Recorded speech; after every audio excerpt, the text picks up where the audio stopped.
નમસ્કાર વિદ્યાર્થી મિત્રો, ધોરણ 10 ની અંદર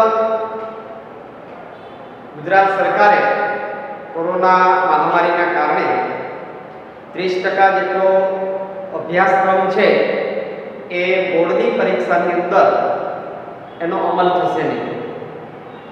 એટલે આ પરિસ્થિતિની અંદર આપણે 30% જેટલો અભ્યાસક્રમ જે પ્રકરણની અંદર રદ કરેલ છે એના સિવાયના જે ટોપિક છે એની આપણે ચર્ચા કરીશું. આપણે અહીંયા પ્રકરણ 3 ની અંદર સ્વાધ્યાય 3.4 ના પહેલા દાખલા સુધીની ચર્ચા કરી હતી. તો ત્યાં સુધીનો અભ્યાસક્રમ છે એ વાર્ષિક પરીક્ષા માટે માન્ય ગણેલ છે. એટલે 3.4 એ આપણું પૂર્ણ થયું છે એમ સમજવાનું છે.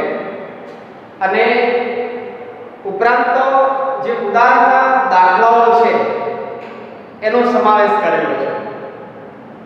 સ્વાધ્યાયની અંદર ઉદાહરણના જે શરૂઆતના દાખલાઓ છે એ દાખલાઓ આધારિત આપણે પેટા જે સ્વાધ્યાય છે એના તમામ દાખલાઓની ચર્ચા છે એ કરેલી છે.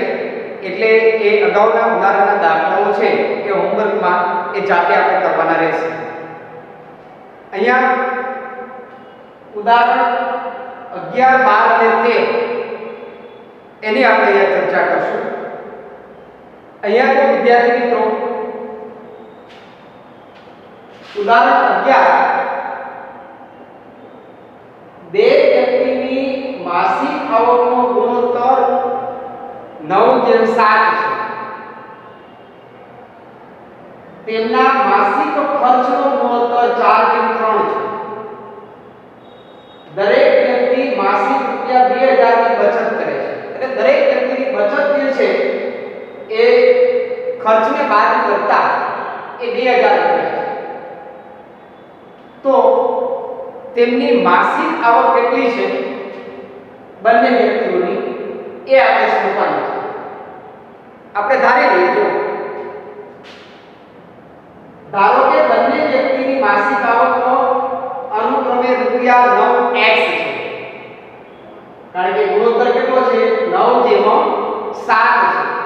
એટલે એક વ્યક્તિની માસિક આવક 9x અને બીજા વ્યક્તિની માસિક આવક જે છે એ 7x છે. પછીનો ખર્ચ કીધો છે તો ખર્ચ પણ ધારી લઈએ આપણે ગુણોત્તર 4:3 છે. હવે 4:3 છે એટલે અહીંયા ખર્ચ જે છે એનો 4y અને બીજા વ્યક્તિનો માસિક ખર્ચ જે છે 3y છે. હવે આપણે અહીંયા સમીકરણ બનાવવા પડશે. હવે સમીકરણ આપણે બનાવવા છે તો અહીંયા બંને વ્યક્તિઓ જે છે બંને વ્યક્તિની માસિક આવક જે છે આપણે ધારેલી છે અહીંયા 9x અને બીજી જે છે એ 7x છે. પછી બંને વ્યક્તિનો ખર્ચ જે છે 4y અને 3y છે. હવે અહીંયા 2000 રૂપિયા બચત કરે છે. 2000 રૂપિયા બચત કરે છે. ધારો કે પહેલી વ્યક્તિ જે છે અહીંયા એની માસિક આવક જે છે એ 9x છે અને ખર્ચ કેટલો છે પહેલી વ્યક્તિનો તો કે 4y છે. 9x રૂપિયા જે છે પહેલી વ્યક્તિ જે છે કમાય છે અને પહેલી વ્યક્તિનો જે ખર્ચ જે છે મહિના એ 4y છે. હવે અહીંયા શું કીધું કે બંને વ્યક્તિઓ બચત રૂપિયા 2000 જ કરે છે. એટલે પહેલી વ્યક્તિ જે છે એના મહિનાની આવક 9x છે અને મહિનાનો ખર્ચ 4y રૂપિયા છે. એટલે મહિનાની આવકમાંથી મહિનાનો ખર્ચ બાદ કરો તો બચત 2000 થાય. આ જ રીતે બીજી વ્યક્તિ છે એના મહિનાની આવક 7x છે અને મહિનાનો ખર્ચ જે છે રૂપિયા 3y છે. એટલે મહિનાની આવકમાંથી મહિનાનો ખર્ચ બાદ કરીએ એટલે બચત રૂપિયા 2000 છે. એટલે આપણને અહીંયા બંને સમીકરણ છે એ મળી જાય છે. બરાબર. એટલે પહેલું સમીકરણ 9x - 4y 2000 અને 7x - 3y બરાબર 2000 આ બંને સમીકરણ છે. હવે બંને સમીકરણને આપણે લોકની રીતે આપણે ઉકેલવા છે. એટલે અહીંયા જો 4 અને 3 છે. y નો સહગુણક સરખું કરવો હોય તો આને 3 વડે ગુણાકાર એટલે 4 × 3 એટલે 12 અને આ બીજા સમીકરણને 4 વડે ગુણાકાર એટલે 3 × 12 બંનેની નિશાની સરખી છે એટલે બાદ કરી નાખો. એટલે સૂચના શું લખશું? સમીકરણ 1 ને 3 વડે અને સમીકરણ 2 ને 4 વડે ગુણી બાદ કરતા. એટલે જો સમીકરણ 1 ને 3 વડે ગુણો તો 9 તેરી 27x 4 તેરી 12y અને 2 તેરી 6000 એટલે સમીકરણ શું મળે? 27x - 12y બરાબર 6000.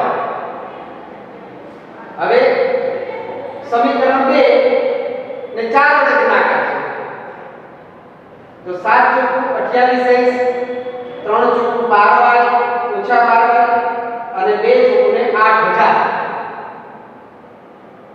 સમીકરણને બાદ કરવાનું છે કે બીજા સમીકરણમાં નિશાની બદલાવો. આ પ્લસ તો માઈનસ, માઈનસ તો પ્લસ અને આ માઈનસ. હવે 27x ઓછા 28x એટલે ઓછા x ઓછા 12y અને વત્તા 12y નીચેની નિશાની ધ્યાનમાં લેવાની એટલે 0y અને 6000 માંથી 8000 થશે એટલે ઓછા 2000. બંને બાજુ ઋણ છે એટલે x બરાબર 2000 મળે છે. એટલે x બરાબર 2000 આ કિંમત સમીકરણ 1 માં મૂકી દો. સમીકરણ 1 9x - 4y બરાબર 2000 એમાં x બરાબર આપણે 2000 મૂકી દઈએ તો x ની જગ્યાએ 2000 ઓછા 4y બરાબર 2000 9 × 2000 એટલે 18000 વત્તા 2000 ને જમણી બાજુથી ડાબી બાજુ લાવો એટલે ઓછા 2000 અને ઓછા 4y છે એટલે જમણી બાજુ લઈ જાઓ એટલે વત્તા 4 18000 માંથી 2000 બાદ કરો એટલે 16000 બરાબર 4 એટલે y બરાબર 16000 ભાગ્યા 4 બરાબર એટલે 4 ચોકે ચોકે 16 એટલે 4000 રૂપિયા થશે. એટલે y બરાબર આપણને 4000 મળે છે. હવે શોધવાનું શું કીધું છે? તો બંનેની માસિક આવક શોધો. માસિક આવક આપણે શું ધારેલી છે? એની આવક 9x અને 7x એટલે 9x બરાબર 9 અને x બરાબર 2000 એટલે 18000. પછી 7x બીજી વ્યક્તિની માસિક આવક તો 7 × 2000 એટલે 14000. એટલે વિદ્યાર્થી મિત્રો આપણને અહીંયા બંને વ્યક્તિઓની માસિક આવક કેટલી છે એ આપણને શોધવાની કીધી છે. તો બંને વ્યક્તિની માસિક આવક અનુક્રમે ₹18000 અને 14000 મળે છે. હવે ત્યાર પછી ઉદાહરણ 12 લોકની રીતે ઉકેલ મેળવો. જે અગાઉ આપણે દાખલા કરી ગયા છે એ જ પ્રકારનો છે પણ આ દાખલો છે થોડો વિશિષ્ટ છે. કઈ રીતે? જો લઈએ આ પહેલું સમીકરણ 2x + 3y બરાબર 8 4x + 6y બરાબર 7. હવે બંને સમીકરણ છે એમાં જુઓ તમે અહીંયા 3y છે અને અહીંયા 6y છે એટલે y નો સહગુણક સરખો કરવો હોય તો પહેલા સમીકરણને 2 વડે ગુણો એટલે 6y થઈ જાય બરાબર. અને પછી આમાંથી બાદ કરો એટલે બીજા સમીકરણમાંથી બાદ કરો એટલે લખવાનું શું? તો કે સમીકરણ 1 ને 2 વડે ગુણી સમીકરણ 2 માંથી બાદ કરતા અહીંયા સમીકરણ 2 4x + 6y બરાબર 7. હવે સમીકરણ 1 ને 2 વડે ગુણવાના છે એટલે 2 વડે ગુણશો એટલે 2 × 4x 3 × 6y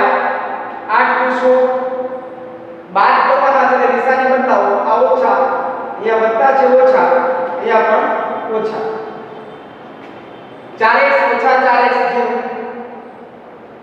6y ઓછા 6y 0, 7 ઓછા 16 એટલે ઓછા 9, એટલે 0 બરાબર ઓછા 9 અથવા 9 બરાબર 0.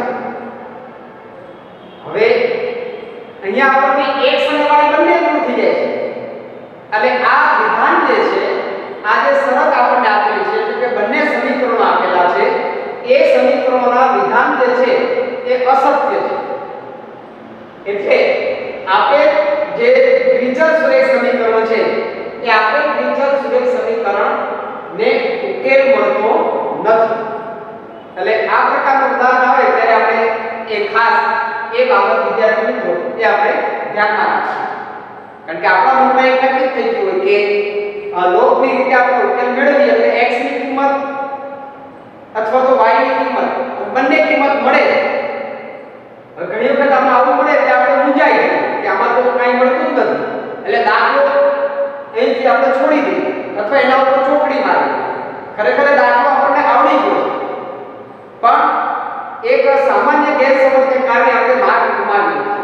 એટલે જ્યારે આવું બને ત્યારે સમજી લેવાનું કે x અને y બંને દૂર થઈ જતા હોય તો એમ સમજવાનું કે આપેલ વિધાન છે એ અસત્ય છે અને આપેલ દ્વિચલ-સુરેખ સમીકરણ યુગ્મ છે એ સુરેખ સમીકરણ યુગ્મનો ઉકેલ મળતો નથી.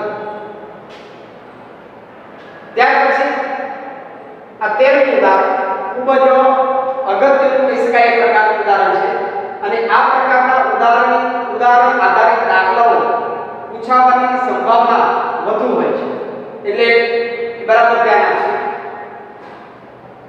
બે અંકોની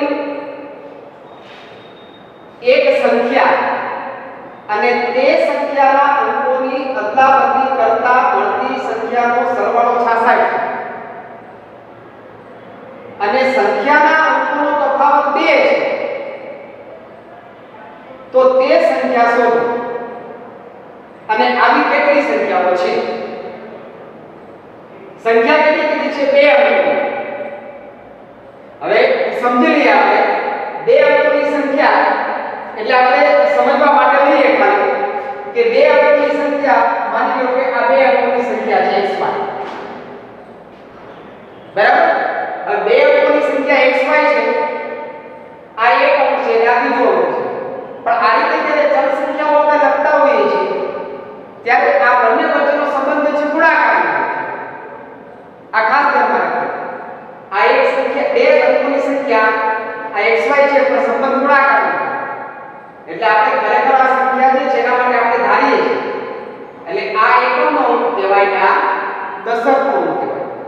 એટલે આપણે જો અહીંયા લખ્યું છે ધારો કે 2 અંકોની એક સંખ્યાના એકમનો અંક y, આ એકમનો અંક y અને દશકનો અંક x છે. એટલે પહેલા આપણે y લઈએ અને પછી લખો દશકનો અંક x છે. હવે સમજવા માટે ખાલી કે કોઈ સંખ્યા માની લો કે 25 છે, બરાબર? x કેટલા છે? 2, y કેટલા છે? 5 છે. એટલે 2 અંકોની સંખ્યા કઈ થાય? 25 થાય, બરાબર? પણ ખરેખર શું છે કે x અને y વચ્ચેનો સંબંધ ગુણાકારનો હોય. તો ગુણાકારનો હોય તો આ ખરેખર સંખ્યા શું થાય? 2 × 5 થઈ જાય. એટલે આ સંખ્યા છે એ સંખ્યા 10 થઈ જાય. એટલે ખરેખર આપણે 2 અંકોની સંખ્યા હોય ત્યારે આપણે એકમના અંકને આપણે 1 વડે ગુણીએ છીએ અને દશકના અંકને 10 વડે ગુણીએ છીએ. એટલે ખરેખર એ સંખ્યા શું થાય? 10x y. એટલે જ્યારે આપણે 2 અંકોની સંખ્યા લખવી હોય ત્યારે આપણે શું લખીએ છીએ? 10x y, કે જેમાં y છે એકમનો અંક છે અને x છે દશકનો અંક છે. એટલે જો અહીંયા 25 છે લેવું હોય આપણે તો 10, x કેટલા છે? 2, y કેટલા છે? 5, 10 * 20 + 5 એટલે કેટલા થઈ ગયા? તો 25 થઈ ગયા, બરાબર? એટલે આ રીતે આપણે જ્યારે સંખ્યા રાખતા હોઈએ છીએ ત્યારે એકમના અંકને 1 વડે ગુણવાનો અને 5 * 5 દશકના અંકને 2 વડે ગુણવાનો, 10 વડે ગુણવાનો અને 10 * 20 + 5 એટલે 25 મળી ગયું.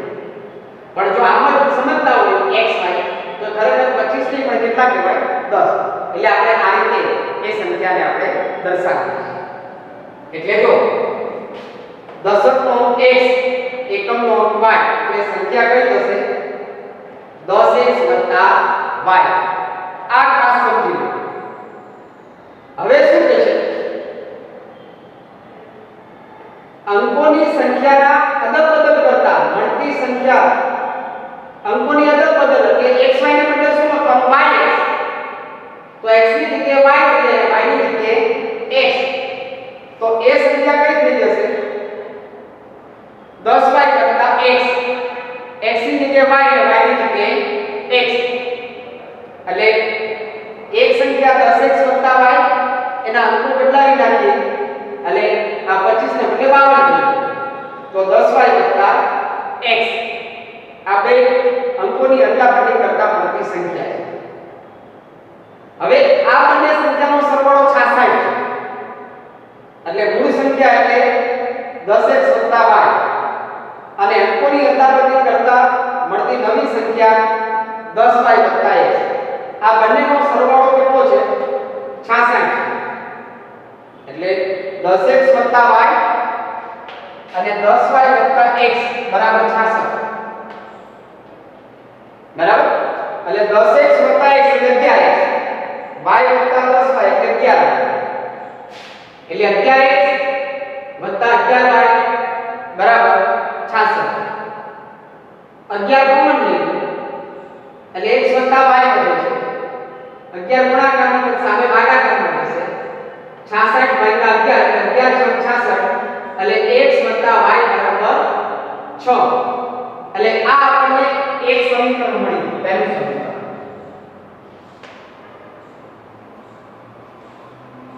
હવે બીજી કન્ડિશન શું કહે છે આપણને આ સંખ્યા એટલે તે સંખ્યાના અંકોનો તફાવત 2 છે જો અહીંયા આ ધ્યાન રાખજો બંને સંખ્યાનો તફાવત નહીં આ બંને સંખ્યાનો સરવાળો 66 બંને સંખ્યાનો તફાવત નથી કીધો પણ સંખ્યાના અંકોનો તફાવત 2 છે આ સંખ્યાના અંકો કયા છે x અને y દશકનો x અને એકમનો y એટલે x અને y નો તફાવત 2 છે હવે પાછળમાં એ બંને સંખ્યાના અંકોનો તફાવત આપણને 2 કીધો તો x માંથી y બાદ કરો તો પણ 2 હોઈ શકે અથવા તો y માંથી x બાદ કરો તો પણ 2 એટલે કયા નો તફાવત સ્પષ્ટ કીધું નથી એટલે આપણે બંને શરત લેવી પડે એટલે x માંથી y બાદ કરો તો પણ 2 અથવા તો y માંથી x બાદ કરો તો પણ 2 એટલે બે કન્ડિશન માટે જોવું એટલે આ સમીકરણ 1 આ x y એટલે બે બીજું સમીકરણ અને y x પણ 2 એટલે બંને સંખ્યાના અંકોનો તફાવત કીધો એટલે x માંથી y અથવા y માંથી x હવે આ સમીકરણ 1 અને સમીકરણ 2 છે એમાં જો y સરખા જ છે નિશાની વિરુદ્ધ છે એટલે વિરુદ્ધ નિશાની છે એટલે તરત સરવાળો લેવો બરાબર એટલે સમીકરણ 1 અને સમીકરણ 2 નો સરવાળો કરતા x y 6 x y 2 y y 0 x એટલે 2x અને 6 ને 2 8 એટલે x બરાબર કેટલા થશે અહીંયા 8 / 2 એટલે x બરાબર 4 હવે x બરાબર 4 છે આ સમીકરણ 1 માં મૂકી દો x y બરાબર 6 આમાં x ની જગ્યાએ તમે 4 લખો એટલે 4 + y બરાબર 6 એટલે y બરાબર 6 - 4 એટલે 6 માંથી 4 બાદ કરો એટલે 2 એટલે y ની કિંમત કેટલી મળે છે આપણને 2 થશે હવે x ની કિંમત માં મળી ગઈ 4 અને y ની કિંમત મળી ગઈ 2 એટલે માગેલ સંખ્યા એટલે મૂળ સંખ્યા કઈ છે તો કે 10x y મૂળ સંખ્યા તો x ની જગ્યાએ 4 લખો અને y ની જગ્યાએ 2 લખો કે 10 * 4 એટલે 40 40 + 2 એટલે 42 એટલે આપણને મૂળ સંખ્યા કેટલી મળે છે 42 મળે હવે આ બીજી કન્ડિશન સમીકરણ 1 અને સમીકરણ 3 એનો ઉકેલ કરીએ. જો આમાં cos x છે અને આમાં -x છે એટલે x શું થઈ જાય એટલે બેયનો સરવાળો લે એટલે સમીકરણ 1 અને સમીકરણ 3 નો સરવાળો વત્તા x ઓછા x થશે y વત્તા y એટલે 2y 6 વત્તા 2 8 એટલે y બરાબર 8 ભાગ્યા 2 એટલે 4 y બરાબર 4 તો સમીકરણ 1 માં મૂકી દો. સમીકરણ 1 x વત્તા y 6 y ની જગ્યાએ 4 6 માંથી 4 બાદ કરો એટલે 2 એટલે x બરાબર કેટલા મળે છે 2. તો મૂળ સંખ્યા કેટલી થશે 10x વત્તા y x ની જગ્યાએ 2 લખો 10 તો 20 ને વત્તા 4 એટલે 24 મળે છે. એટલે આપણે આ સંખ્યા જે છે 24 મળે છે. એટલે જો અહીંયા પાછું તમારે તાળો મેળવવો હોય તો આપણે મેળવી શકીએ કે બંને સંખ્યાના અદલાબદલી કરતા મળતી નવી સંખ્યાનો સરવાળો 66 એટલે તો આ બંનેનો સરવાળો કરો 42 24 એટલે 66 થશે. બંને સંખ્યાનો તફાવત 2 છે તો 4 માંથી 2 બાદ કરો તો 2 અને અહીંયા આપણે 4 માંથી 2 બાદ કરો તો પણ 2 છે. એટલે આ રીતે વિદ્યાર્થી મિત્રો આ દાખલો એ પરીક્ષાની દ્રષ્ટિએ પણ અગત્યનો કહી શકાય એ પ્રકારનો દાખલો છે. એટલે સૌથી પહેલા સ્ક્રીનશોટ લઈ લેજો જેથી કરીને પુનરાવર્તનમાં તમને ખૂબ જ સરળતા પ્રાપ્ત થાય છે. હવે વિદ્યાર્થી મિત્રો કોરોનાને કારણે હજી શાળાઓ ક્યારે શરૂ થશે નક્કી નથી, પરંતુ આપણા માટે શૈક્ષણિક કાર્ય એ શરૂ જ છે. શાળા શરૂ હોય તો સતત શિક્ષકો છે એ તમારી ઉપર ધ્યાન આપી શકે છે. નિયમિત હોમવર્ક કરો છો કે નથી કરતા એ પણ ધ્યાન રાખી શકાય છે. તમને કેટલીક સજા પણ કરી શકાય છે. પણ અત્યારે જો માનસિક રીતે તમે એટલા શક્તિશાળી બનેલ છો કે હવે આ પરિસ્થિતિ પણ તમે સ્વીકારેલી છે, ત્યારે આવા સંજોગોની અંદર આપણે આપણી જાત ઉપર વિશ્વાસ કેળવવાનો છે. મા બાપે પણ આપણી ઉપર વિશ્વાસ મૂકેલો છે. અમને પોતાને પણ ખૂબ જ વિશ્વાસ છે કે તમે જે નિયમિત લેક્ચર હોય છે એ લેક્ચર વિડિયો લેક્ચર પણ તમે જોતા હશો અને સાથે સાથે એ તમને આપવામાં આવતું જે હોમવર્ક હોય, ખાસ કરીને આપણે ગણિતની અંદર ટેક્સ્ટબુકના ઉદાહરણ સહિતના બધા દાખલાઓ છે એ દાખલાઓ એ આપણી પાકી નોટની અંદર તૈયાર હોવા જોઈએ. ઉપરાંત પ્રેક્ટિસ વર્કના દાખલાઓનો મહાવરો છે એ પણ ખૂબ જ જરૂરી છે. એટલે એ પણ કરતા રહેજો. અને બોર્ડે 30% અભ્યાસક્રમ કાઢેલો છે એ કોરોનાની ઇફેક્ટને કારણે, પરંતુ એ 30% જેટલો અભ્યાસક્રમ જે છે એના ઉપર આપણી નજર તો હોવી જ જોઈએ. એટલે એકાદ વખત જે છૂટેલા અભ્યાસક્રમના દાખલાઓ છે કે બીજી કોઈ થિયરી હોય તો એકાદ વખત એ બરાબર સમજીને જોઈ લેવી. કારણ કે આપણને આગલા ધોરણની અંદર એની ઉપયોગિતા હોય તો એ સંદર્ભ આપણને જો આપણે બરાબર સમજેલા હોય તો આપણને અગાઉના ધોરણમાં એ આપણને ઉપયોગી બને છે. એટલે વિદ્યાર્થી મિત્રો એ આપણે અહીંયા આ પ્રકરણ છે એ પૂરું કરીએ છીએ અને બધા જ વિદ્યાર્થી મિત્રો એ સરસ રીતે આ પ્રકરણનું પુનરાવર્તન કરજો. પાકી નોટની અંદર પણ આ ઉદાહરણ સહિતના સ્વાધ્યાયના તમામ દાખલાઓ જે છે એ પણ ગણતા રહેજો. અને સાથે સાથે આપણે જે યુનિટ ટેસ્ટ આવે છે એ યુનિટ ટેસ્ટનો અભ્યાસક્રમ તમને એ તમારા ગ્રુપની અંદર શિક્ષકોએ તમને મોકલેલ હશે, એટલે તમે એની પણ સરસ રીતે તૈયારી કરજો. અને સાથે સાથે એ યુનિટ ટેસ્ટ જ્યારે ઘરે લખવા બેસો છો ત્યારે વાલીની હાજરીમાં બેસવાનું. સમય મર્યાદામાં ચોકસાઈપૂર્વક આપણે મહેનત કરી છે, તૈયારી કરી છે, એટલે આપણે જાતે જ લખવાનો પ્રયત્ન કરશું અને પ્રમાણિકપણે પરીક્ષા આપશું.